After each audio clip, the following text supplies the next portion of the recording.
We returned to the booth and our light meal. That sounded impressive. Bigger than last year's, at least. Yeah, it was great. I've never seen them put on such a show. It gets better every year. I'm afraid, however, that during that time, the tea has gone cold. Oh no, let me make some more. This is my fault. Calm down, Yuko. It's nobody's fault. I take a sip from my cup just to prove the point. This tea isn't too bad cool anyway. It's like an iced tea. Really? Yes, really. If you add a bit of sugar, it's kind of nice. You sure? I'm positive. Now why don't you sit down and we'll finish this together? Okay. I was going to say I hate iced tea, but I just hate normal tea as well, so I'm kind of biased on this account. Yuko doesn't seem convinced, but sits down regardless. She carefully measures about 5 teaspoons of sugar and adds them to her tea. I said a bit of sugar. I know, but I like my tea sweet anyway. 5 teaspoons, oh my god. Curiously, I peer into her cup. As expected, hardly any of the sugar dissolves into the cold liquid. She stirs it twice before upturning the cup and drinking the contents, sugar and all in a single mouthful. You're right, that's not bad at all. Good. I would suffer a heart attack if I had that, but sure. I look back to Lily and Hanako, both of whom have finished their meal as I witnessed Yuko's personality in action. Not wanting to hold anyone up, I use her tactic and finish the remainder of my tea in a single swill. Well then, it seems we're all finished. Should we head back now, or do we want seconds? Yuko's expression shows that this is clearly not a good idea. I think that it would be best if we got back soon. We do have to get back before curfew after all.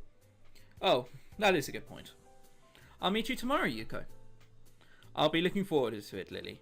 Goodbye, everyone. We make our way out of the small tea house and into the dark of the night. Lily and Hanako once again take point, but under the cover of darkness, Hanako seems slightly less stressed than she did up on the trip here. We move against the occasional group of people emptying the school grounds, but Hanako seems to lead us along a few minor roads, avoiding the bulk of the crowd. Outside the dorms, the school seems strangely quiet when compared to the noise of the day. Well then, thank you both for today. I think I learned a lot. You're most welcome, but I'm afraid that I really must be going. Today's been a long day. That's right. Lily spent all of today on her feet, and I can imagine that walking outside of the school would be pretty tiring for her. I feel a pang of guilt as I remember that I was probably the only one in the school that got up around 10 this morning. Sure thing. Well, I'll see you both tomorrow. Good night. Good night, Hisao. Good night. The girls return to their dorms and I return to mine. Actually, now that I consider it, today tired me out as well.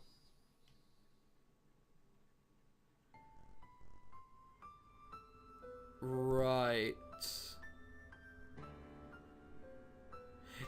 Normally, I would consider these kind of things to be a bad thing. Oh!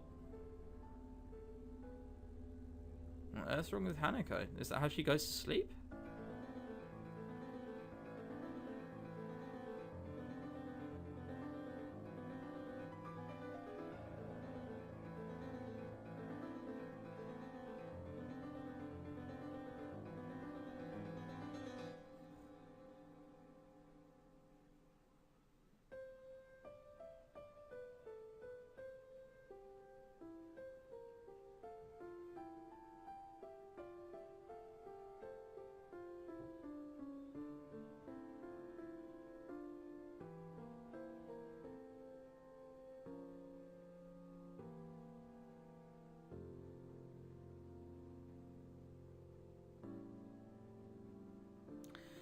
Act 2.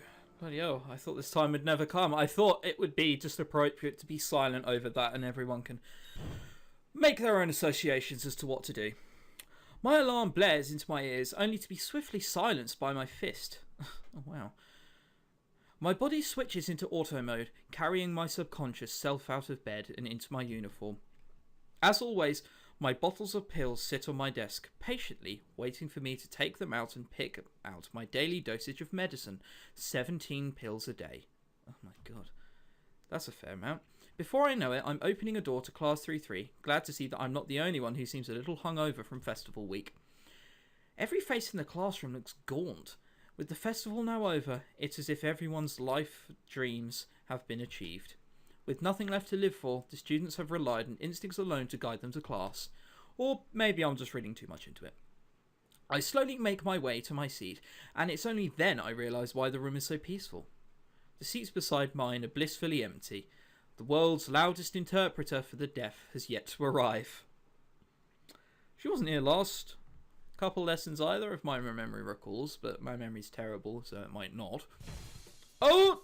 No, of course, there we are. As I'm about to sit down, the door flies open, revealing a resplendent Misha, drills bobbing from the dramatic entrance and arms stretched towards the sky. Yo, it's all over!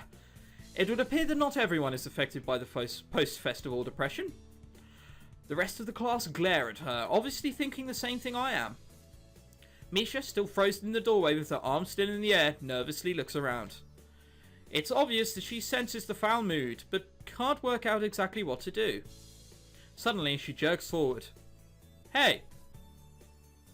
As she stumbles into the classroom, she reveals Shizune, arms still extended from where she shoved Misha. Thanks for the entertainment, but shouldn't you two take your seats? Still slightly embarrassed, Misha takes a few seconds to realise she has to translate. Oh yeah, Shik-chan says she's not happy with you ditching us last week. We were really busy. Is that so? What about all the stuff I already did for you two? Oh, that doesn't look a good face. She says that only counts for council members. Since you declined, she doesn't owe you anything. Misha leans closer and whispers conspiratorially into my ear. Actually, I think she's just a little sore that you didn't spend the day with her. She's really thankful for your work last week, though. Sensing that she's being talked about, Shizune lightly wraps her fingers on the desk until Misha turns around to face her. I can't understand any of the fast-paced signing that's going on, but from Shizune's slightly embarrassed expression and Misha's poorly contained laughter, I can guess. With this exchange is happening, the door opens once again, but this time at a much more reasonable pace. Hanako quietly enters the room and pulls the door closed behind her. Peering out from under her hair, she quickly scans the classroom. Our eyes meet, she suddenly stiffens. She closes her eyes, takes a deep breath, and then walks over to my desk. Good morning, Hisao. Morning, Hanako. You're a little late, aren't you?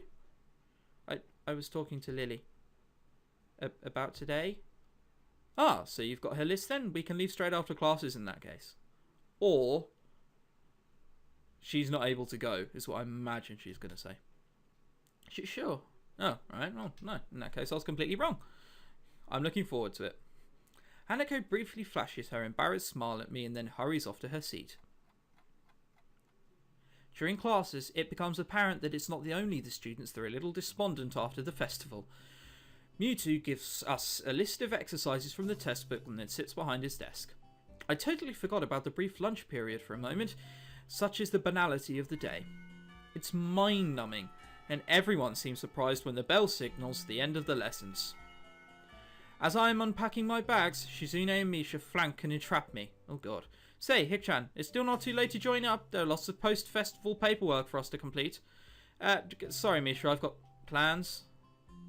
As if sensing the cue, Hanako appears behind me, holding a small bag and trying to avoid eye contact with the outside world. Misha's eyes open wide and then she bursts into laughter. Wah, you move fast, don't you, Hik-chan? We won't disturb your date any further. Wow, talk about being unsubtle. Behind the roaring Misha, I see Shizune taking far too little interest in the scene. I might be taking this the wrong way, but I think she's deliberately ignoring me. I feel a gentle tug on my shirt and then see Hanako's eyes fixed firmly on the floor. Let's... Gotcha. Shizune, Misha, I'll see you later. And I'm still not interested in the council. Spoil sport. Misha and Shizune retreat into the hallway, happily signing to each other. Got all your stuff? Let's head off. Floods of students pour out of the school gates and onto the road into town. It's a little weird, almost a scene from any other high school, but the illusion fades because of the occasional wheelchair or missing limb. One thing I do notice is that nobody is alone. And, as Hanako and I pass through the gates, I notice that she closes the distance between us. Not enough to be considered close, but she certainly isn't at her usual just a little far position. I guess we're not familiar enough for her to get as close as she does with Lily. However, Even though she has moved a little closer to me physically, mentally, she seems to have travelled a mile. Her hands clutched around the leather straps of her bag to the point where whitening her knuckles, damn, that's quite tight, her head down and her mouth pursed closed. She almost looks like she's been walked to the principal's office for the first time. I tried to stifle a giggle at the thought, but it is futile. What's the matter? I guess there's no point in hiding it. Sorry. For a second there, it looked like you were getting in trouble. What do you mean? I think you need to relax a little. We're not going too far, and it's only students around, right? Right. It bothers me a little to see Hanako so worked up. And you do this every week, don't you? Yes, with Lily. Of course, with Lily. I wonder, has she ever left the school without her? It doesn't seem like much at a first glance, but Hanako's dependence on Lily is absurdly heavy. If she can't handle leaving the school without her, how would she have managed to survive if the two had never met? She probably wouldn't, and wouldn't have friends. Would she have found someone else to latch onto? And what drew her to Lily? Was it her lack of eyesight, or was Lily just kind enough to lend a hand? I wonder if anyone would have fit the bill. Well, I'm here. Besides, we're not going far. It'll be over before you know it. Hanako's knuckles slowly regain their colour as she tries to hide a small smile, but the effort of that seems to prevent further conversation. We travel side by side down the winding road towards the town. The crowd of students thin as we continue along the sidewalk. Faster students rush ahead, and the less mobile ones fall behind, rarefying the crowd into nothingness. By the time we reach the convenience store, we are practically alone. Using me as a shield between herself and the attendant, Hanako moves through the narrow aisles, adding an assortment of items into her basket. Bread, milk, tea, thyme? What kind of convenience store sells herbs? Then again, nothing about this town seems normal, which may not be a bad thing in retrospect. Everything is so different and uncomfortable. Dwelling on such matters isn't really an option. When I think about that, it reminds me of Hanako. No matter how much you try, you can't escape her scars. They still interrupt my train of thought when I see them. As much as I don't want to admit it to myself, I think I'm forcing myself to try to ignore them. Not that I'm scar-free myself. The jagged line down my sternum will never completely fade away. I just have the luxury of being able to hide it easily. But in a way, both of our scars remind me that we're all in this place for a reason. Hanako throws one last item into the basket, and then sheepishly holds out to me, along with a few banknotes. Could you please? It takes me a second to understand what she's trying to say. Oh, you want me to pay for this? She nods, but doesn't look up. I guess this task falls to Lily on the usual occasions. Sure, let me grab a couple of things. Hastily, I grab a few essential items for myself and head for the counter with Hanako in close tow. The Hanako gives me an indifferent nod as she scans the items. I suppose just ignoring us is one way to deal with the anomalies of Yamaku. They must get a lot of students here, being the closest to the school. Store to the school, even. I suppose that's why they sell herbs, because, I mean, if they don't, for herbs and whatnot, you either live without or go to the furthest supermarket, and then suddenly, if you go once, all the business goes there. That might be my business mind taking over, though. The staff must all have their own way of dealing with us, or maybe they don't. Maybe it's only me who thinks twice about my unique schoolmates. Our transaction complete, Hanako and I head back out onto the street. The road is pretty much abandoned now. The students that were heading out have already left, and nobody has started returning just yet. And with the school ahead of the road, there doesn't seem to be anyone else around. The emptiness certainly reflects on Hanako, her arms by her sides, each carrying a bag, her head no longer bowed and back in the upright position. It's almost as if she were enjoying this walk. So, why all these weird things? Mixed spice? Why would you need that in school? I sometimes like to make food. Yeah, but so do I, but spices? That's a little more advanced, don't you think? Really, Hisao? Really? Come on, people cook with spices all the time. That's what flavours food. That's why you put salt in it. Damn. No, not really. Well, I think it's cool. You have to teach me one day. Sure. She doesn't seem all that sure, but pushing the point doesn't seem all that wise. At the very least, she seems a great deal happier than she did on the walk down here. That alone makes me a little happier. Outside the girls' dorms, Hanako and I sort out the grocery bags with our respective purchases. In comparison, my things looks positively plain. I tell you, you're putting me to shame here. No, I'm not. I'm only joking. I have a stack of homework that I skipped last week, so I must leave now. Will you be alright getting that to your room? Yeah. Sure? Okay then, I'll see you tomorrow. Bye. We part ways, and I return to my room. Sorry if I'm pausing at every and. It's just still weirding me out that even though and is conjugation, there's still comma around there when it's not necessary. And I know that's just me being the stupid middle-class grammatical Nazi that I am, but that's why I'm pausing at every and. Piles of paper sit upon my desk, begging to be completed. With the entire ruckus of the last week, I've barely had any time to catch up. I tried to keep with my studies while I was in the hospital, but some of this stuff I've never seen before, even back in my old school.